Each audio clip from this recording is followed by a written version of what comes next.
حامد صاحب میرے 2-3 سوال ہیں نماز کے متعلق کہ ایک تو کیا میاں اور بیوی اکٹھے شانہ بشانہ کھڑے ہو کے نماز پڑھ سکتے ہیں فرض یا نفل جیسے پاؤں کے ساتھ پاؤں ملا کے مسجد میں ادا کی جاتی جی بالکل، کیوں نہیں پڑھ سکتے؟ میاں بیوی کے درمیان کیا مانے؟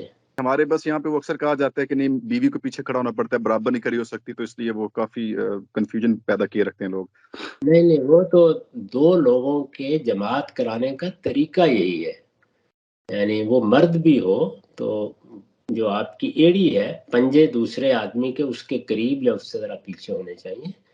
وہ اصل میں جماعت کی حیت پیدا کرنے کی ضرورت ہے، اس کا بیوی سے کوئی تعلق نہیں. اچھا جی لیکن شکریہ آپ جماعت کے لیے ہے، اس کا تعلق اس سے نہیں ہے. آپ جماعت اگر کرا رہے ہیں تو پھر جماعت کی حیت بنائیے، وہ بیوی کے ساتھ بھی یہی ہوگا، بیٹے کے ساتھ بھی یہی ہوگا. اور اگر ویسے کھڑے ہو کے اکٹھے نماز پڑھ رہے ہیں تو بالکل ساتھ پاؤں سے پاؤں ملا کے پڑھیے، کوئی مسئلہ نہیں.